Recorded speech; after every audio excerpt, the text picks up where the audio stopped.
আমি 100% গ্যারান্টি দিয়ে বলতে পারি এই রেসিপিটা আজ পর্যন্ত কেউ ট্রাই করেননি। এত সুস্বাদু, এত ক্রিস্পি একটা রেসিপি, যেটা সম্পূর্ণ আমার ফিউশনে তৈরি করা। তৈরি করেছি মজাদার এবং সুস্বাদু সসেজ বাইটস। এটা এত ক্রিস্পি হয় আর এত সুস্বাদু, না খেলে বুঝতে পারবেন না। আসসালামু আলাইকুম, আমি আতিয়া, নারায়ণগঞ্জ থেকে।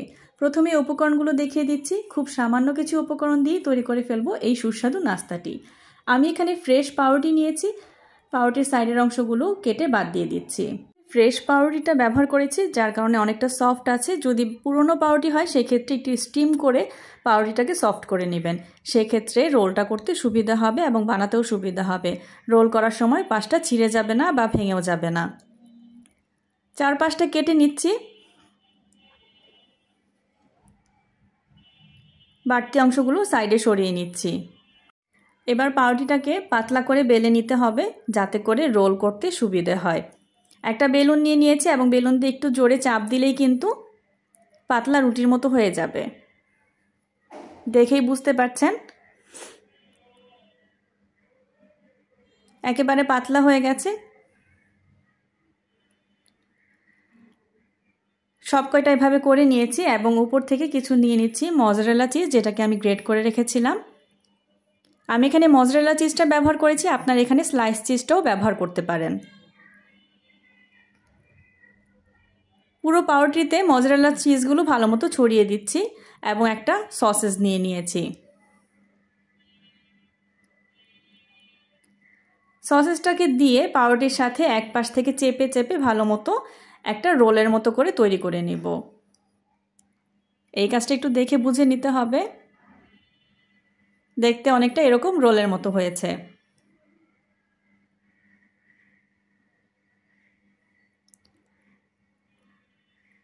রোলটা তৈরি করে নিয়েছি। এবার এটাকে আমি একটু সাইডে রেখে দেব, অন্য আরেকটা তৈরি করে দেখাচ্ছি আপনাদের বোঝার সুবিধার জন্য।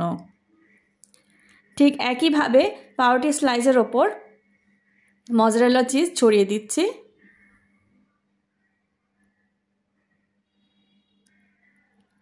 এবং একটা সসেজ নিয়ে তার উপর রোল করে দিচ্ছি।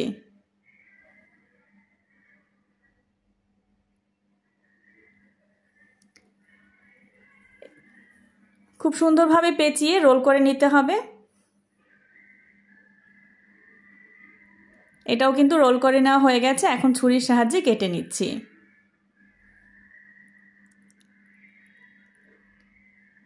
একটু গোল গোল করে এভাবে কেটে নিচ্ছি।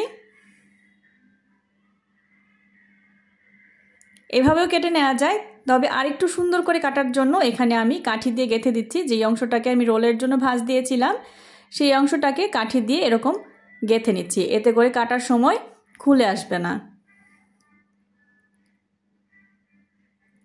এবার কাঠির মাঝখানে রেখে গোল গোল করে কেটে নেব।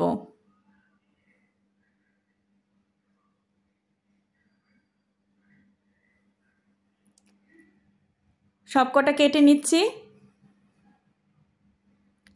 এখানে একটু এবড়ো থেবড়ো হলে কোনো সমস্যা নেই, ভাজার সময় একেবারে পারফেক্ট হয়ে যাবে। সবকটা কাটা হয়ে গেছে। দেখতে অনেকটা ললিপপের মতো লাগছে।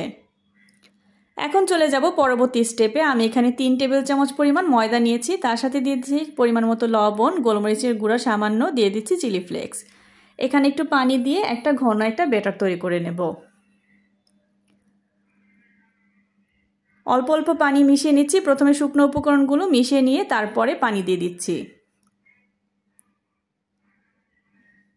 খুব বেশি পাতলা করা যাবে না, হালকা একটু ঘন রেখেই ব্যাটারটা তৈরি করে নিতে হবে।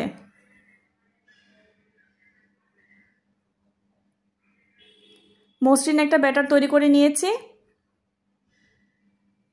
এখন সসেজ এবং পাউরুটির বাইটগুলো যেটা রোল করে কেটে রেখেছিলাম সেগুলো ময়দার মিশ্রণে গুঁড়িয়ে নিচ্ছি। এবার ব্রেড ক্রামের মধ্যে গড়িয়ে নিতে হবে। ব্রেড ক্রামটা কিন্তু একেবারে আমার ঘরে তৈরি। ভালো মতো ব্রেড ক্রামে গড়িয়ে নিচ্ছি।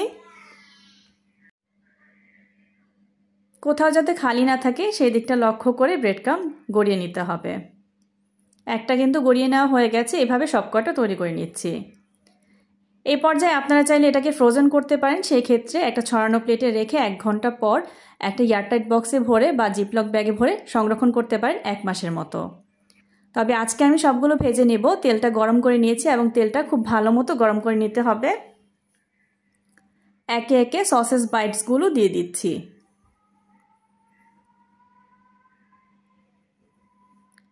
চুলার আঁচটাকে কিন্তু মিডিয়াম রাখতে হবে, লো করা যাবে না। আমি 2 ধাপে ভাজবো। প্রথম ব্যাচটা দিয়ে নিচ্ছি। চুলার আঁচটাকে মিডিয়াম রেখে ভেজে নিব। 2 পাশই ভেজে নিতে হবে। 4 মিনিটের মতো করে ভেজে নিলেই হবে, এর থেকে বেশি ভাজার প্রয়োজন নেই। এক পাশটা যখন সুন্দর একটা কালার চলে আসবে আমি অপর পাশটা উল্টে দিচ্ছি। এই পাশটাও সুন্দর মতো ভাজা হয়ে গেছে। এবার তুলে নিচ্ছি একটা টিস্যু পেপারের ওপর, যাতে করে এক্সট্রা তেলটা অবজার্ভ হয়ে যায়। দেখতে কিন্তু খুবই সুন্দর হয়েছে এবং খেতেও সুস্বাদু। ছোট থেকে বড় সবাই খুব পছন্দ করবে। সবকটা তুলে নিয়েছি এবং পরিবেশন করে দেখাচ্ছি। তৈরি হয়ে গেল আমার দারুণ সুস্বাদু ক্রিস্পি সসেস বাইটস। খুব অল্প উপকরণে বাড়িতেই তৈরি করে ফেলা যায় ঝটপট। বাইরে ক্রিস্পি, ভিতরে সফট এবং জুসি একটা টেক্সচার আসবে। আপনারা চাইলে এভাবে কাঠি সহ পরিবেশন করতে পারেন, অথবা কাঠিটাকে যদি এভাবে টুইস্ট করে টান দিই তাহলে কিন্তু কাঠি খুলে আসবে। কাঠি ছাড়াও কিন্তু পরিবেশন করা যায়। তবে কাঠিটা রেখেছি দেখার সৌন্দর্যের জন্য। আমার আজকের রেসিপি যদি ভালো লেগে থাকে সবার কাছে অনুরোধ থাকবে, যারা ফেসবুক থেকে দেখছেন তারা আমার পেজটি লাইক করবেন এবং ফলো দিয়ে রাখবেন।